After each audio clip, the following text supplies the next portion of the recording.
está aquí, moviéndose, trabajando, activando. Gracias, Señor.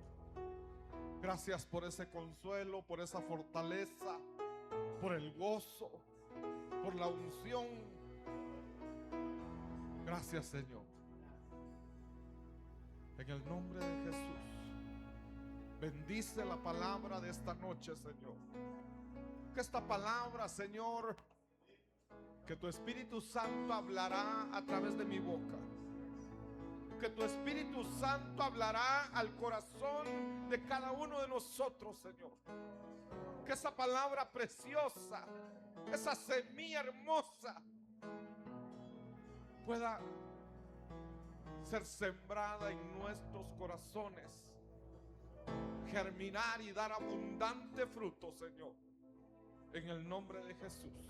Amén, amén y amén. Dale un fuerte aplauso a nuestro Dios. Gracias, mis hermanos, pueden descender. Solo quiero recordarles los anuncios. El día de mañana a las 10 de la mañana se reúnen los niños y a las 4:40 los jóvenes.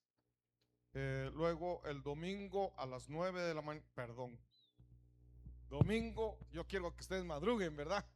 Domingo a las 4 de la tarde, servicio devocional. Esperamos que puedan estar todos en el nombre de Jesús, a menos que el Señor venga por su iglesia. Nos vemos ahí arriba, ¿verdad?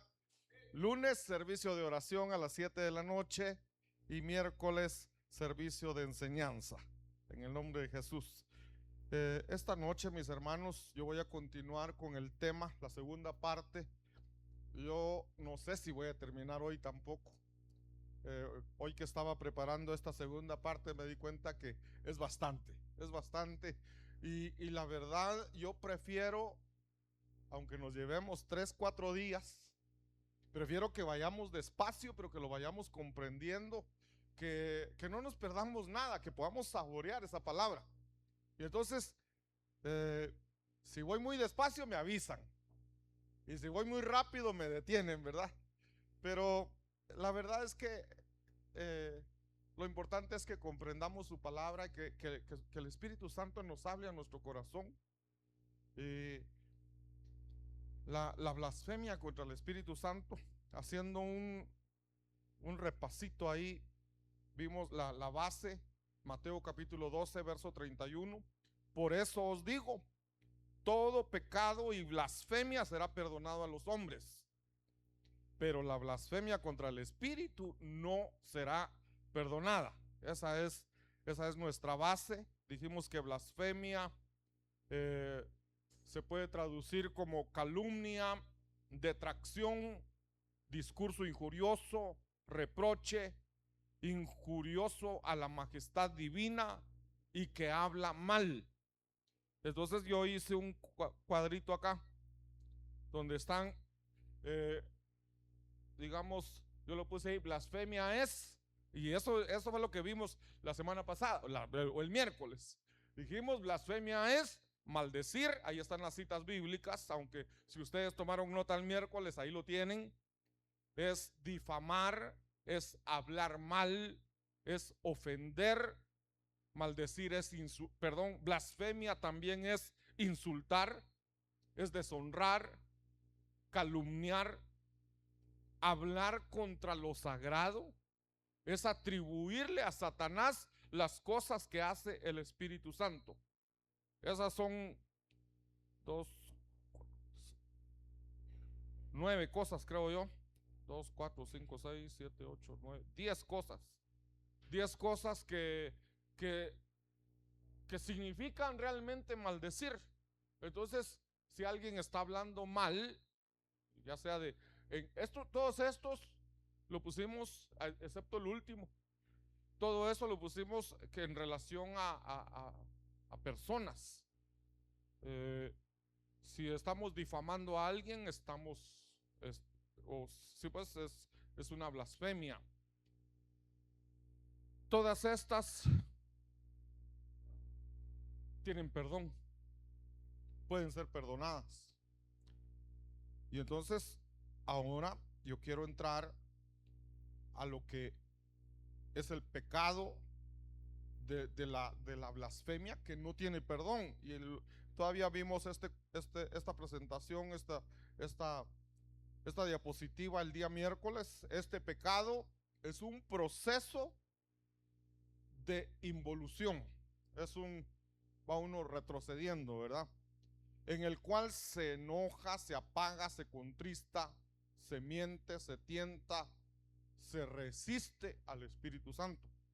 Y entonces ya lo último es, como consecuencia de todos esos, es blasfemar al Espíritu.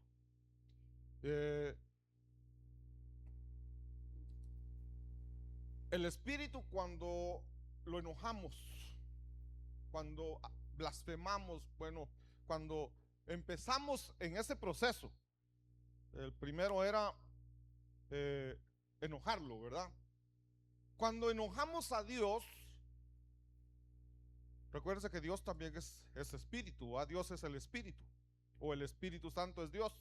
Entonces, cuando lo enojamos, el Espíritu se empieza a apartar y se vuelve enemigo. Y entonces ya, miren, si el Espíritu Santo es el que nos redarguye, es el que nos convence para que nos arrepintamos, es el Espíritu Santo es el que nos habla para que nosotros nos volvamos a Dios. Pero si llegamos a tal punto de enojarlo y entonces que el Espíritu se empiece a apartar de nosotros, ¿quién nos va a convencer? O sea, ya no hay, por eso es que ya no hay perdón, porque ya no hay quien nos convenza, quien nos haga volver a Dios. Entonces, dice Isaías capítulo 63, verso 10, mas ellos, hablando del pueblo de Israel, se rebelaron. Es lo primero, rebelarse. Se rebelaron y contristaron su Santo Espíritu, por lo cual el Espíritu Santo se convirtió en su enemigo y peleó contra ellos. Por eso no nos conviene, hermanos, no nos conviene enojar al Espíritu Santo, porque si lo enojamos se vuelve nuestro enemigo, y entonces ¿quién nos va a ayudar?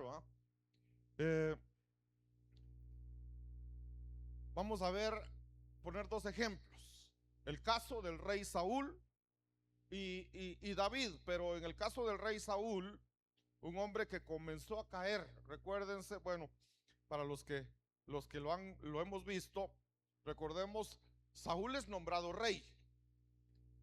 Dios dice, bueno, para empezar, el pueblo pidió un rey y no era tiempo. Pero Dios dice, bueno, si eso quieren, les voy a dar un rey. Y entonces escoge a Saúl. Y Saúl, si vemos ahí las características, tenía todas las características para ser un buen rey, un gran rey, un hombre poderoso. Tenía todo. Para empezar, dice, era de todo el pueblo de Israel, él le sobrepasaba, digamos, el más alto de Israel solo le podía llegar a los hombros. El más alto de Israel solo le llegaba a los hombros. Quiere decir que Saúl sobrepasaba de los hombros para arriba a todo el pueblo. Era tan alto, era bien parecido, y entonces tenía todas las características para ser un gran rey. Pero la primera orden que le dan es, le dice Samuel, el profeta, espérame 7 días allá en el monte, y yo voy a llegar y yo voy a hacer el sacrificio. Y Saúl se va, pasan los primeros días y empieza a desesperarse. Samuel no ha venido y la gente se me va a ir. Y el séptimo día, que era el día que tenía que llegar Samuel, se desesperó en la mañana, a mediodía, y él mismo hizo el sacrificio y no estaba autorizado para hacer el sacrificio. Los reyes no podían hacer el sacrificio, para eso estaban los sacerdotes. Y entonces se adelantó, y cuando llega Samuel y le dice, ¿y qué es esto? ¿Qué hiciste? Es que el enemigo nos tenía rodeados y tuve miedo y el pueblo se me empezó a ir, entonces mejor hice el sacrificio. Desobediencia. Primer pecado de Saúl, desobediencia. Y entonces Samuel le dice, bueno, has pecado, así que yo me voy. Y cuando Samuel se da la vuelta para irse, Saúl le pega el jalón, hermano. Eso es una falta de respeto hacia la autoridad. Le pega el jalón, lo jala de su manto, le rasgó el manto. Eso es, le rasgó la cobertura. Pero en realidad no tuvo temor de la autoridad que él tenía. Más adelantito le dice, bueno, vas a ir a pelear contra tal rey. Y entonces le dan instrucciones bien claras. Le dicen, como es la primera ciudad que vas a ir a atacar, la primicia es para Dios. La primicia, lo primero es para Dios. Entonces no toques nada. Vas a ir y vas a darle muerte a todo. Animales, niños. Recuerden, era un país pagano. Y entonces había que exterminar todo.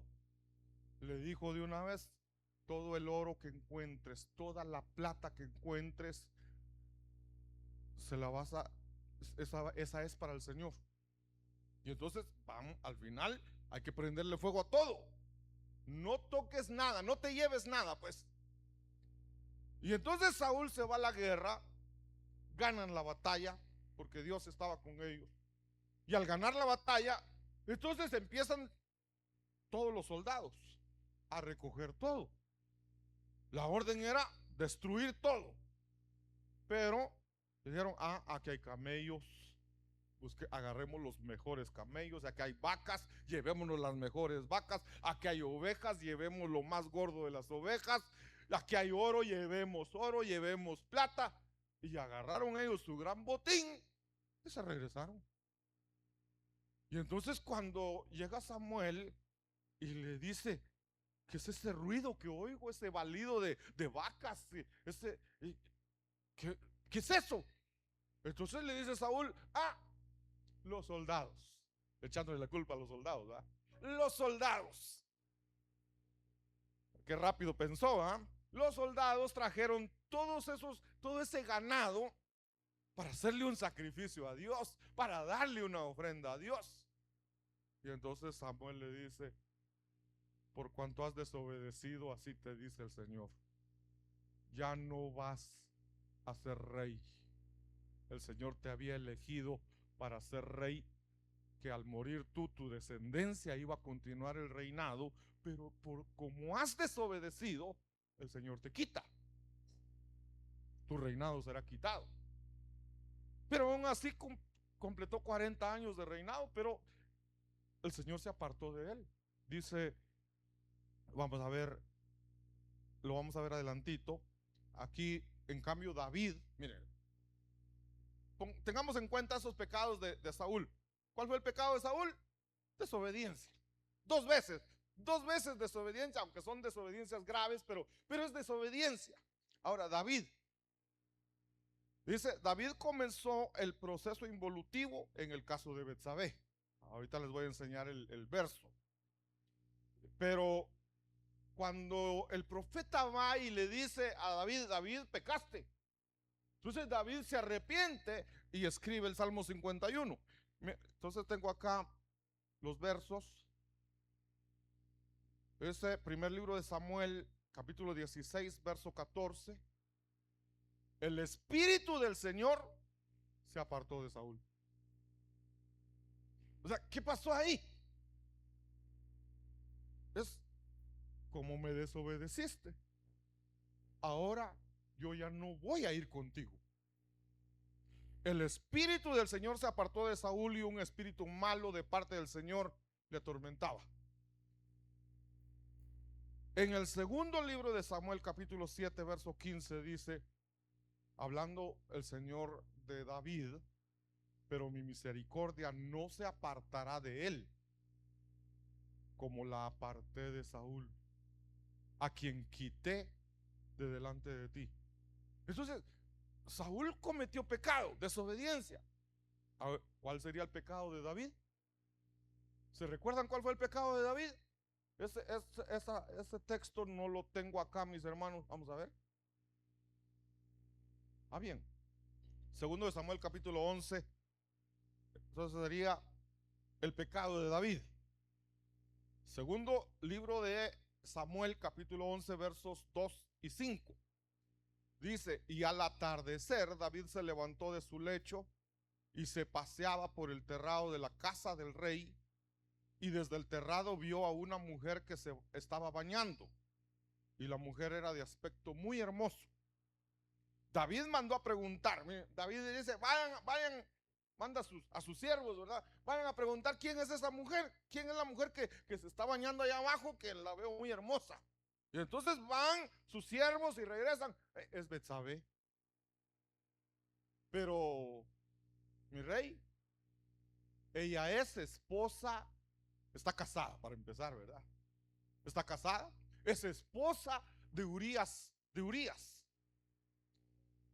Y entonces, pero David manda y dice, y David envió mensajeros y la tomó, y cuando ella vino a él durmió con ella.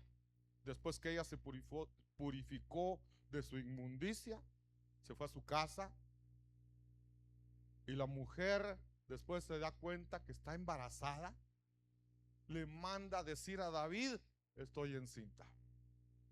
Hasta ahí, ¿cuál era el pecado de David?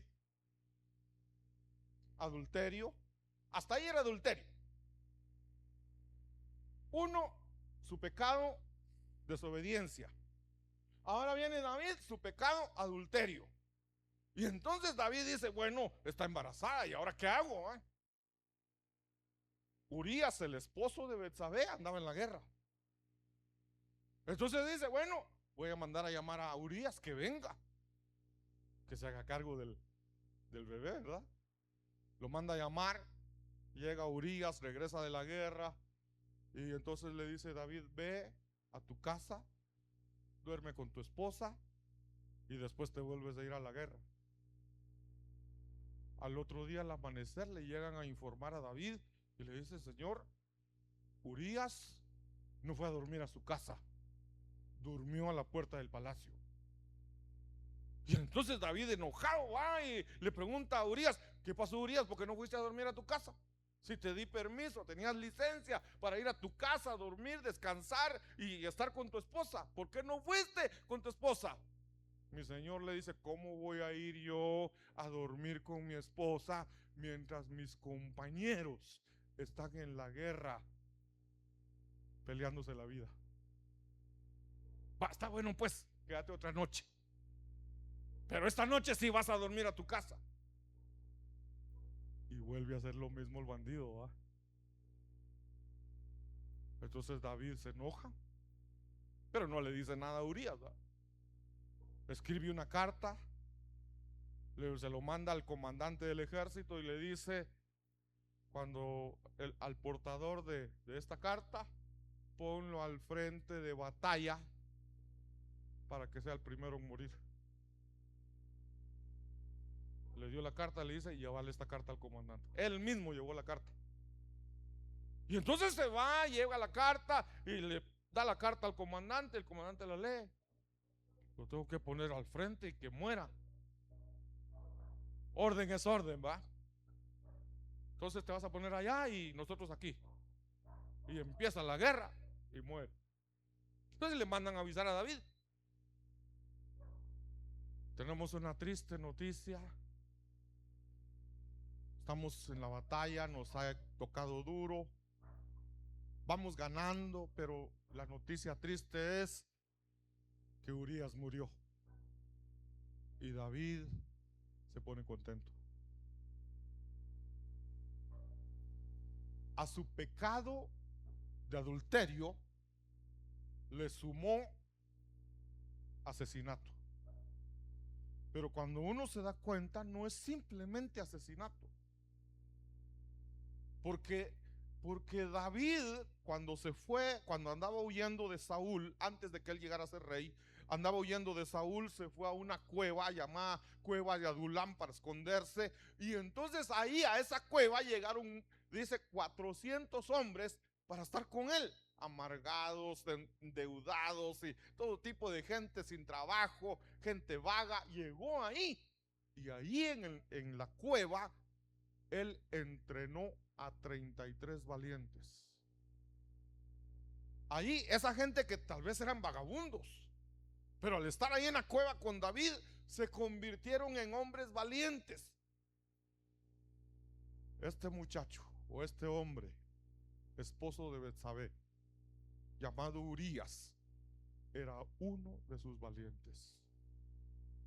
Podríamos decir, era uno de sus mejores amigos. Entonces no fue simplemente asesinato, fue traición. En principio no se arrepintió de su pecado, y entonces por eso dice, él comenzó a involucionar, comenzó a alejarse de Dios. Pasó el tiempo, entonces Dios le envía a un profeta, al profeta Natán, y le dice, ve y dile que está en pecado. Natán le llega y le dice, tú has pecado.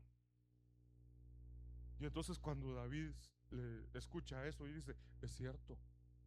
Es como que él no razonó, cometió el pecado y no se dio cuenta. Es como que el mismo pecado lo cegó y no tuvo entendimiento para decir, esto que estoy haciendo está malo. Simplemente es como decir, soy el rey y puedo hacer lo que quiera, ¿va? Pero cuando Dios le manda al profeta, entonces lo confronta y le dice, tú has pecado. David entonces realmente se siente mal, se arrepiente, se entristece y entonces dice, he pecado. Escribe el Salmo 51. Ahí todo el Salmo 51 es hermoso, todo lo que dice, pero versículos 10 y 11 dice, le dice David en su oración, le dice a Dios, crea en mí, oh Dios, un corazón limpio y renueva un espíritu recto dentro de mí. No me eches de tu presencia. Y como él conocía el caso de Saúl, le dice, y no quites de mí tu Santo Espíritu. Pero lo que realmente hizo David fue humillarse. Entonces David había comenzado el proceso de involución, pero cuando se humilla, se arrepiente y pide perdón, vuelve otra vez. Saúl nunca hizo eso.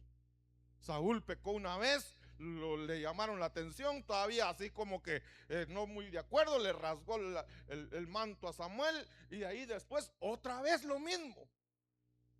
Nunca Saúl se arrepintió. Entonces, el mismo caso de David, o tal vez David estaba peor porque uno era desobediencia, otro era adulterio, traición, asesinato, pero David se arrepintió.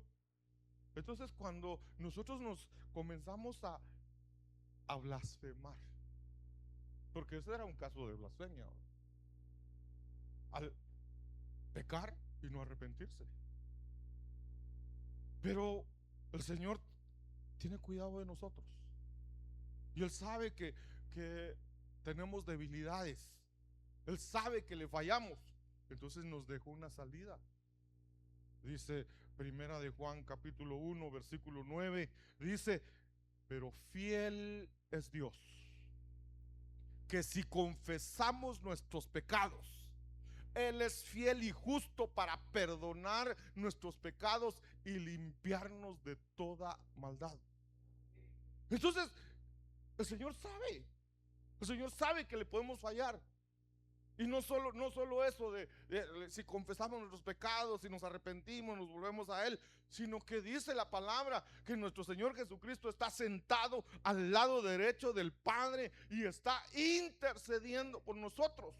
O sea, cada vez que le fallamos, mira, cada vez que nosotros le fallamos a Dios, Satanás, que el Señor lo reprenda, se presenta delante de Dios. Él día y noche, dice la palabra, está delante de Dios acusándonos.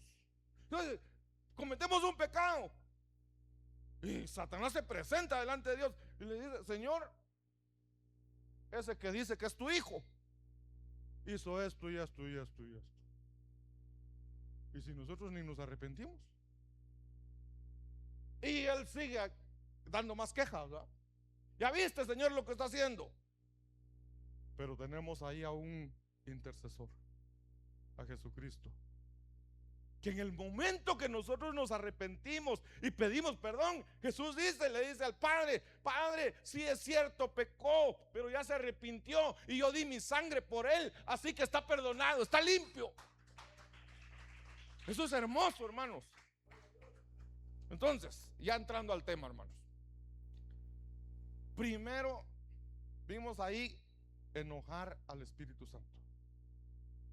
Ese es el primer paso para llegar a la blasfemia: enojar al Espíritu Santo.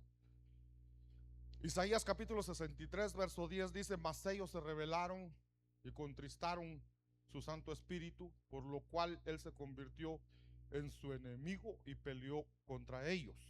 Esa palabra que dice ahí, se rebelaron, esa palabra rebelaron, en el hebreo es la palabra mará, o mara como la conocemos. Es una palabra conocida, pero esta palabra significa o se traduce como ser contencioso, ser rebelde, ser terco, ser desobediente hacia sus padres o hacia Dios, y provocar, rebelarse. Y lo que siempre hemos conocido de esa palabra es amargo, amargado, amargura. Pero entonces, esta gente, los israelitas en el desierto, se rebelaron contra Dios, se amargaron, enojaron al Espíritu Santo.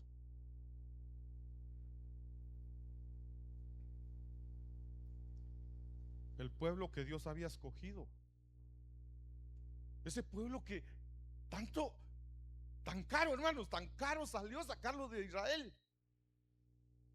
Estar peleando contra Faraón, enviar 10 plagas, matar a un montón de primogénitos para que pudieran al fin salir de ahí. Y cuando van en el desierto, se rebelaron a cada rato. Miren, el pueblo de Israel no habló tanto así directamente contra Dios, hablaron contra Moisés. Le decían: ¿por qué nos sacaste de Egipto? Allá teníamos comida de sobra. Mentira, no tenían comida de sobra, eran esclavos. Pero ellos ahí dijeron: allá teníamos comida de sobra, teníamos agua, estábamos bien, y nos trajiste aquí al desierto a morir de hambre y de sed. Y casi que eso era siempre el problema. Se rebelaron en contra. Entonces, miren, Israel enojó al Espíritu Santo. Lo dice Jeremías capítulo 5 verso 23: pero este pueblo tiene un corazón terco y rebelde, se han desviado y se han ido. O sea, ser terco y ser rebelde enoja al Espíritu Santo.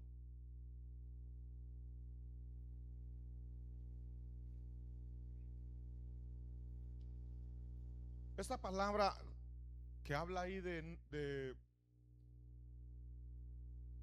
que le dolió al Espíritu Santo, es la palabra que aparece en Génesis capítulo 6 verso 6. Vamos a ver.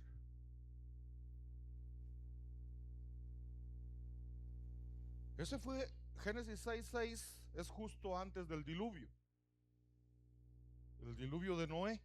Entonces por eso dice la humanidad en el tiempo de Noé.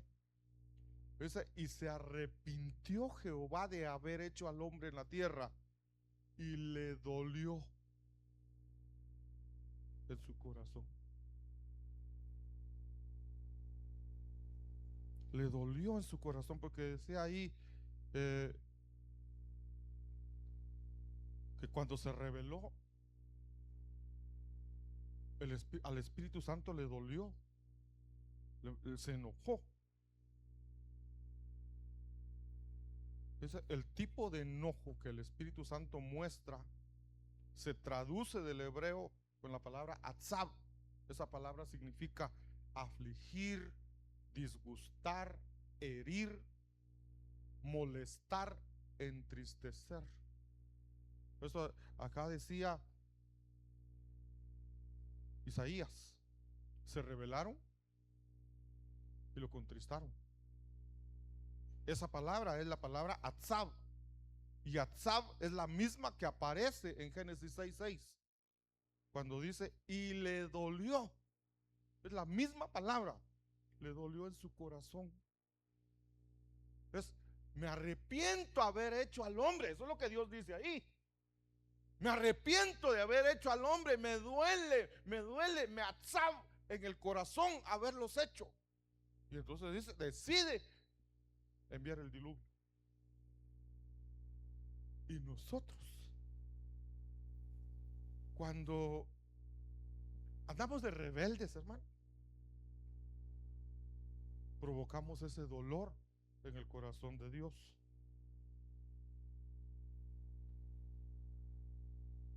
La solución para la rebeldía, la puerta para salir de eso,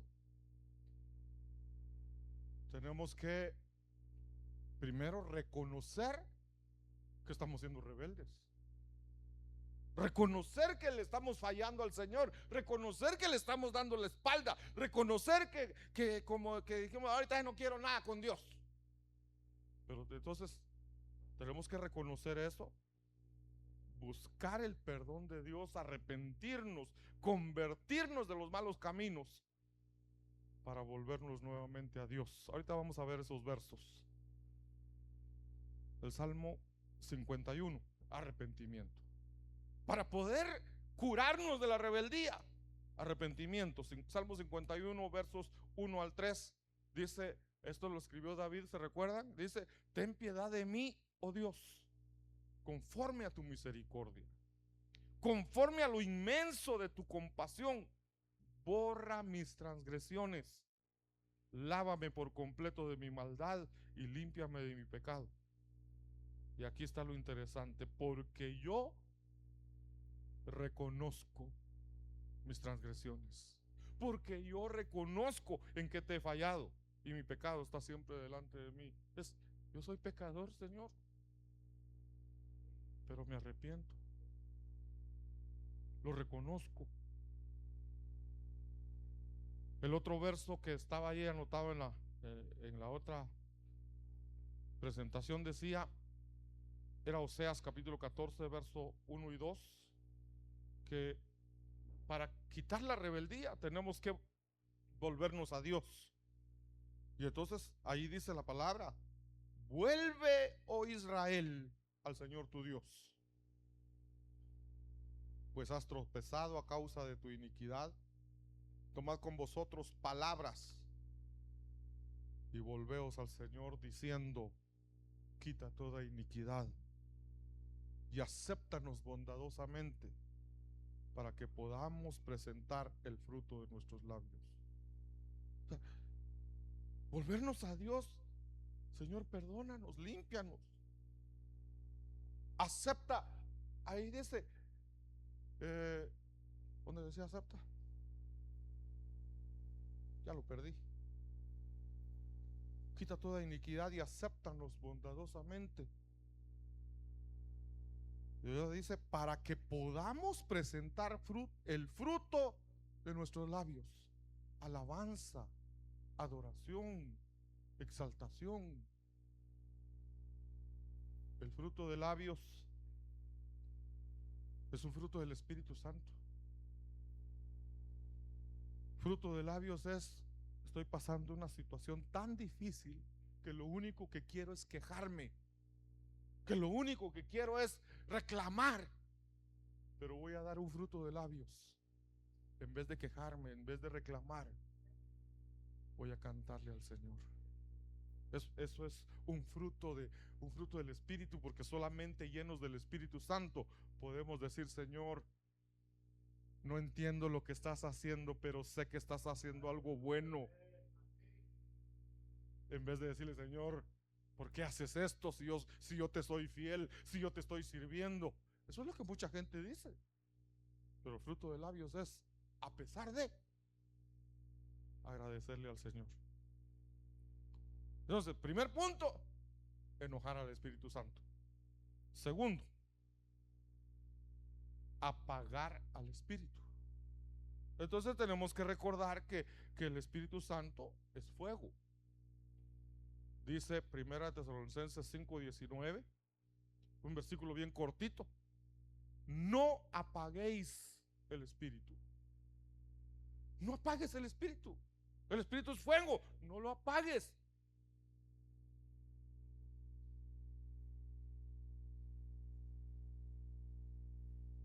Esa palabra apagar es la palabra griega que ni la puedo leer, es benumi, que significa extinguir, apagar fuego o cosas con fuego.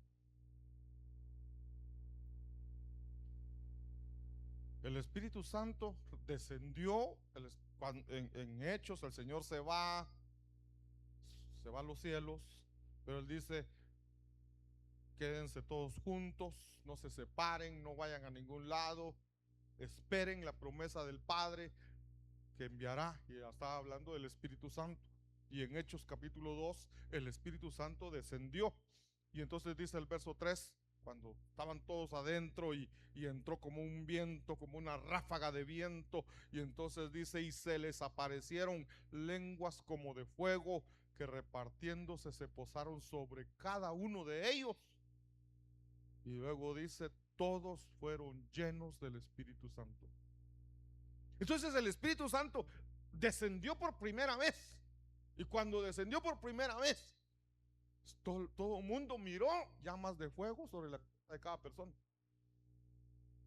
Una llama, cada cabeza era una llama de fuego. Y todos fueron llenos del Espíritu Santo. ¿Qué significa esto? Que nosotros tenemos que estarnos llenando constantemente. Tenemos que estarnos llenando para no apagar el fuego. O sea, en lo literal hacemos fuego, pero si no le echamos leña, se va apagando. Entonces tenemos que estarle echando leña. El Espíritu nos dejó encendidos a nosotros. Es una llama que arde dentro de nosotros. Pero cada vez que nosotros, por ejemplo, cuando está uno lleno del Espíritu Santo, va a orar por un enfermo, está ministrando, está sacando lo que tiene, lo que dice la palabra: de lo que tengo te doy. Entonces está sacando, está dando lo que tiene, se está vaciando. Y entonces, ahorita que estoy predicando, me estoy vaciando, hermano. Entonces, ¿qué hay que hacer? Ir a orar, y a uno solito, no orar por otro. Ir a orar, ahí nos llenamos. Nos ponemos a cantar, ahí nos llenamos. Nos ponemos a adorar, ahí nos llenamos. Nos ponemos a meditar en la palabra, ahí nos llenamos. Tenemos que estar llenándonos. Pero imagínense, voy a estar dando y nunca oro, nunca adoro, nunca leo la palabra. Me estoy vaciando y me quedé vacío. Y el fuego que tenía se fue apagando. Entonces, ¿saben cómo es esto? Es como una vela. Encendemos una vela y ya cuando ya no nos sirve, no la necesitamos, soplamos y la apagamos. Pero queda la mecha queda encendida, pero no tiene fuego. Así nos quedamos como esa vela. El Señor no permite que nos apaguemos 100%. No hay llama, pero ahí está. Entonces por eso Pablo le dice a Timoteo: aviva el fuego del don de Dios que hay en ti. Ya solo tienes ¿cómo le llaman a eso? Solo tienes la mecha encendida. No hay fuego, no hay llama. Avívalo, sóplalo otra vez para que vuelva a encenderse. El pábilo, así se llama. Solo quedó el pábilo de la vela. Tenemos que avivarlo. para no apagar al Espíritu Santo. Bíblicamente, el fuego representa al Espíritu Santo. En la antigüedad, ahora tenemos energía eléctrica. En la antigüedad las lámparas usaban aceite, y el aceite es figura del Espíritu Santo.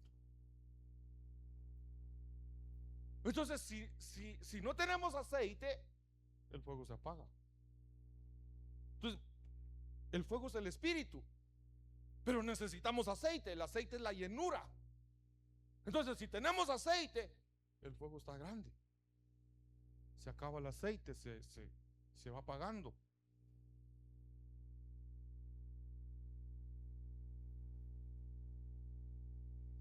¿Han leído la parábola de las 10 vírgenes? Habían 10 vírgenes. Para empezar, las 10 se quedaron dormidas. Estaban esperando que viniera el Señor, que viniera el esposo. Pero las 10 se durmieron. A medianoche se oye un grito: ya viene el novio.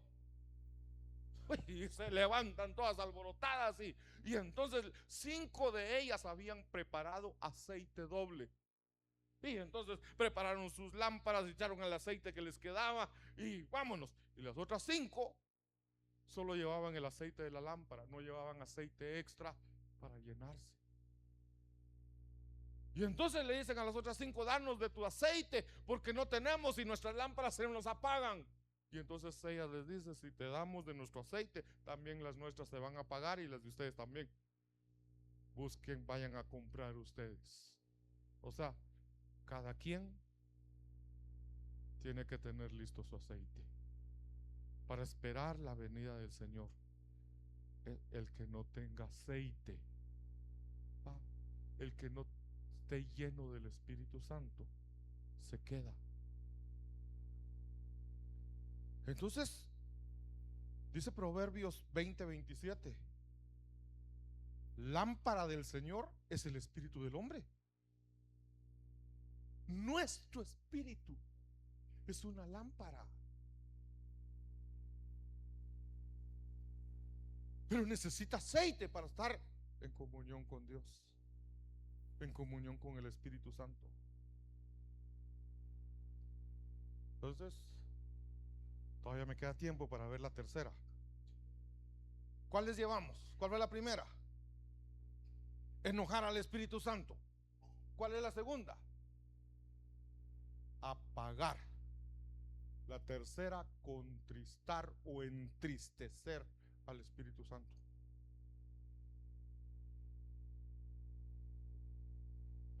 Entonces, este es un tercer paso, del cual todavía podemos arrepentirnos y volver al Señor.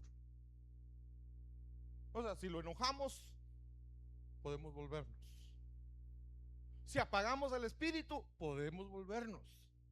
Si lo entristecemos, todavía podemos volvernos. Miren, Hebreos capítulo 12, verso 15: mirad bien de que nadie deje de alcanzar la gracia de Dios, de que ninguna raíz de amargura brotando cause dificultades y por ella muchos sean contaminados. Pero ¿cómo entristecemos al Espíritu realmente? ¿Cómo lo entristecemos? Y el primer verso nos está hablando de amargura. Que nadie tenga amargura, que brotando. Eso significa, mis hermanos, que si no perdonamos, nos amargamos. Y si nos amargamos, nos contaminamos. Y la amargura, el no perdonar, entristece al Espíritu Santo. ¿Por qué? Si el Señor dio su vida para perdonarnos a nosotros, y que yo diga, yo no soy Dios para estar perdonando a todo el mundo. Así dice la gente. He escuchado eso, que te perdone Dios, pero yo no.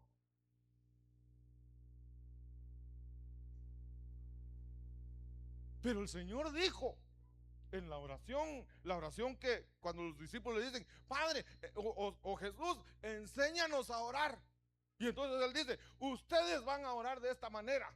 Y les empieza a decir todo. Pero al final de la oración les dice, perdónanos nuestros pecados, así como nosotros perdonamos a los que nos ofenden. Entonces hay una condición para que Dios nos perdone a nosotros. Tenemos que perdonar a los hermanos, a la gente. Y si nosotros no perdonamos, entonces hay una orden de Dios, hay un mandato de Dios de perdonar. Pero yo no perdono. Estoy en desobediencia, estoy en rebeldía. Y entonces el espíritu se pone triste. Miren pues, ¿dónde está el Espíritu Santo ahora?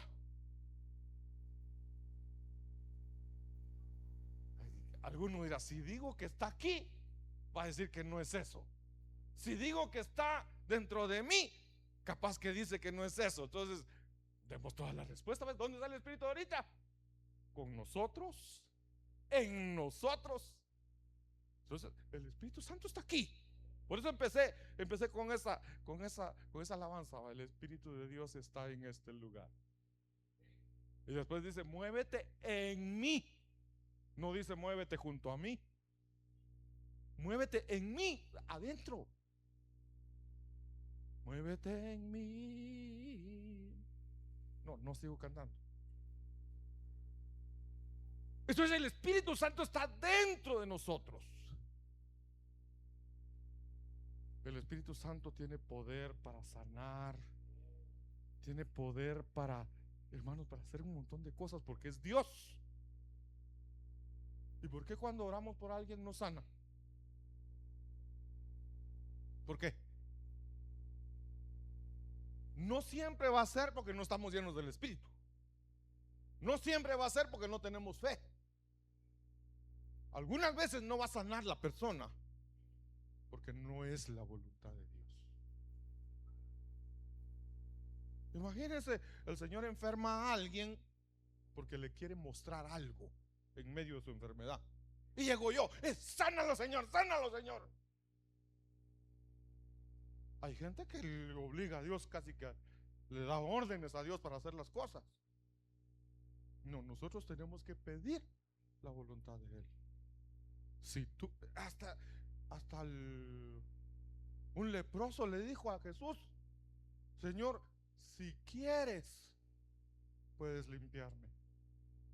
Y nosotros que ya conocemos su palabra, tenemos que también decirle, Señor, si tú quieres, va a sanar la persona. Si no quieres, Señor, no va a sanar, porque tú tienes tus planes, tú tienes tus propósitos. Entonces no siempre van a sanar, y si no sanan no significa que no estamos llenos, pero puede ser. Puede ser. Pero el Espíritu de Dios está aquí, aquí en este lugar, y está aquí adentro de cada uno de nosotros.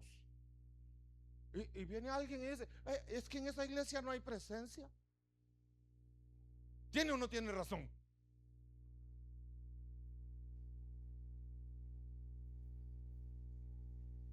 Dios está aquí, pero no se manifiesta en todos los lugares.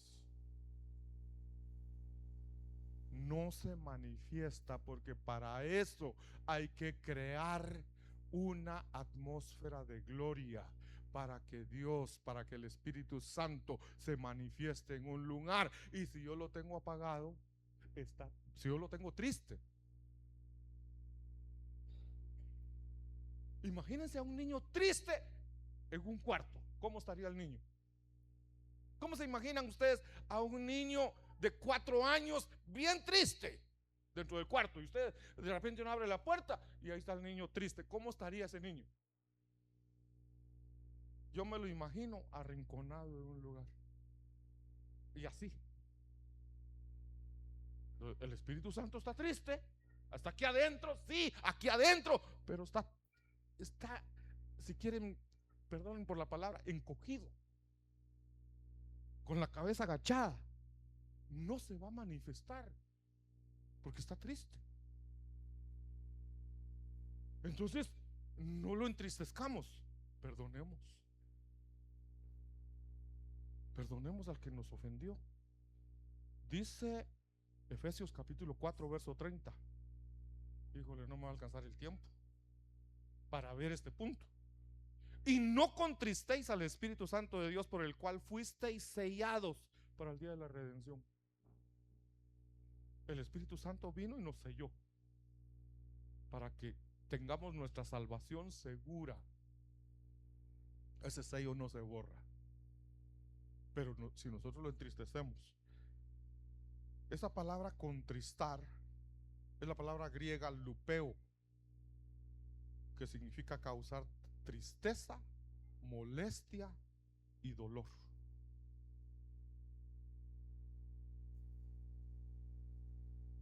Este paso de entristecer al Espíritu Santo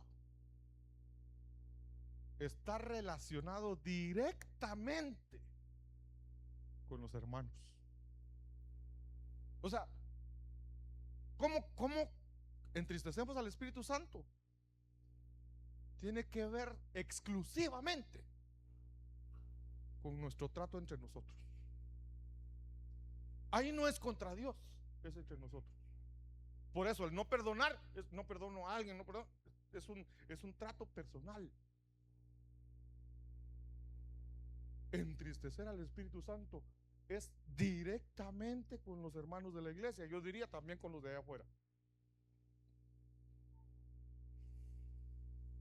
Entonces aquí te voy a leer varios versos y como me queda poco tiempo, casi que solo los voy a leer para poder terminar este punto, pero está sencillo porque este pasaje es bien clarito, hermanos, como el agua.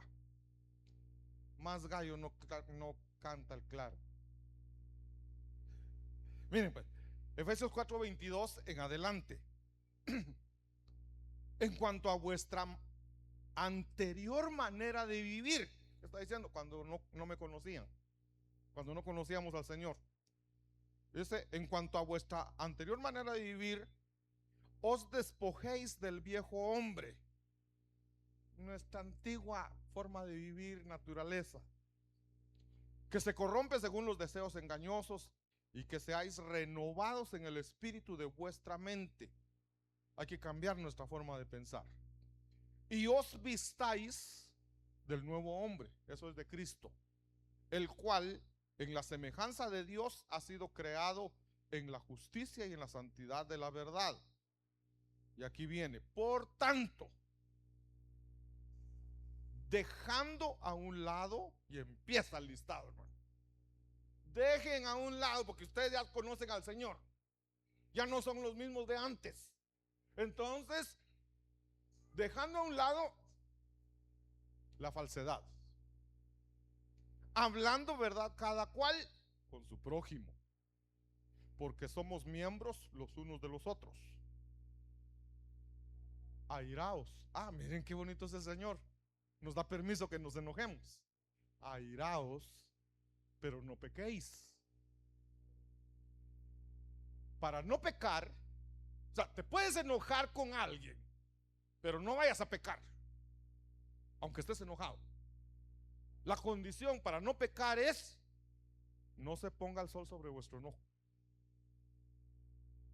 No te puedes ir a dormir si no perdonas. ¿Cuánta gente con ojeras habría? ¿Va?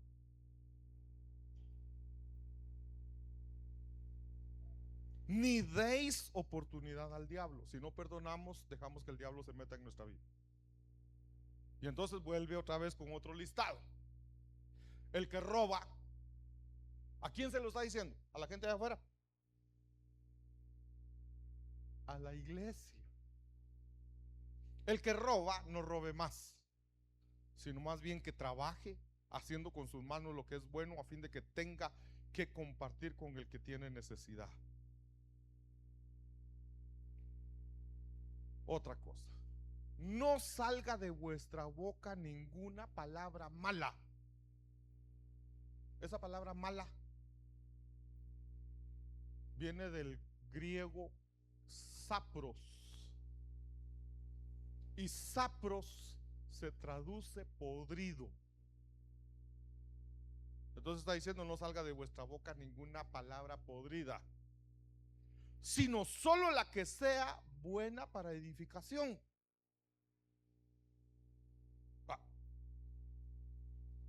Entristece al espíritu cuando de nuestra boca salen palabras malas. Pero uno dice: palabras malas. Nosotros las conocemos como malas palabras. Pero está diciendo después: sino solo la que sea buena para edificación.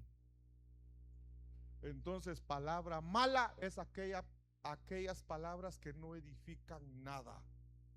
También son palabras malas. Según la necesidad del momento, para que imparta gracia a los que escuchan, que nuestras palabras impartan gracia a los oyentes.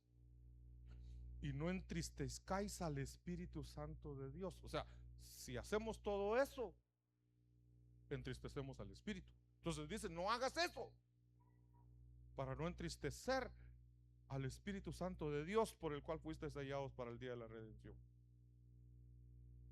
Pero todavía sigue mi lista. Sea quitada de vosotros toda amargura, la falta de perdón, enojo, ira, gritos, maledicencia, así como toda malicia. ¿Alguna cosita de esas practicamos, hermano? Ya te dije que... Se asustaron, va.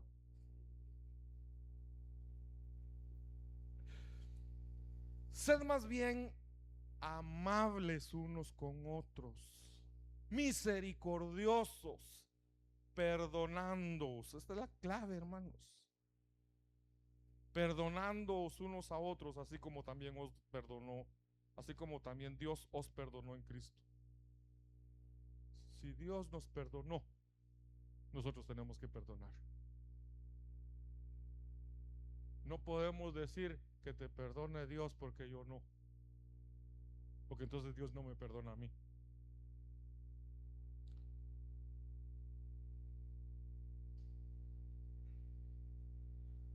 Sobre todo, primera de Pedro 4:8. Sobre todo, ya como por último, sed fervientes en vuestro amor unos con otros. ¿Cómo podríamos cambiar esa palabra fervientes? Efervescente, ¿va? Pero yo lo podría ver como un fuego que una llamará. Sed fervientes en vuestro amor unos con otros. O sea, no es aquello de: ¿qué tal, hermano? ¿Cómo está? O como aquello: ay, qué rico en otro lado, ¿va? Hipócritas. Sed fervientes en vuestro amor los unos por los otros, pues el amor cubre multitud de pecados. Si amamos, vamos a perdonar rápido. Cuando alguien, mejor lo cambio, cuando nosotros empezamos a ver los defectos de la gente, es porque nos falta amor. Porque si tuviésemos amor, no veríamos los defectos. Por eso cuando alguien está enamorado, todo el mundo le habla mal de la persona. Es que ya viste que es esto, ya viste que es lo otro, ya viste. Y el otro no entiende nada.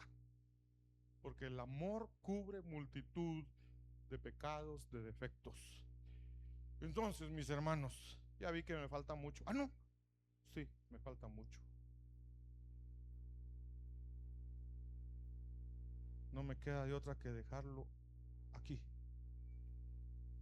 porque todavía tengo que seguir hablando de lo que es entristecer al Espíritu por causa de nuestro trato entre nosotros. Pero lo dejamos para otro día. ¿Habrá alguna pregunta, hermanos? Miren, yo no quiero que se queden con dudas, ni mucho menos que allá afuera le vayan a preguntar a alguien que ni sabe nada del tema. Si tienen alguna duda, como todavía vamos a seguir hablando de esto, escríbanla para que no se les olvide y me la pasan. Y así aprendemos todos, hermano. En el nombre de Jesús. Inclina tu rostro. Démosle gracias a Dios por esta noche. Gracias, papito amado, precioso. Gracias, Señor, porque tú estás en medio de nosotros. Estás en nosotros y sobre nosotros. Gracias por tu presencia, Señor. Pero queremos que tú estés contento, que tú te deleites estando aquí con nosotros, Señor. Que no te entristezcas, que no te enojemos, que no te apaguemos, sino que te causemos gozo, Señor. De que en el nombre de Jesús sella esta palabra, esta enseñanza, esta administración. Sella, Señor, que quede sellado, que quede escrito en nuestros corazones, Señor. En el nombre de Jesús. Jehová te bendiga y te guarde. Jehová haga resplandecer su rostro sobre ti y tenga de ti misericordia. Jehová alce sobre ti su rostro y te dé paz. Amén, amén y amén. Dios les bendiga, mis hermanos.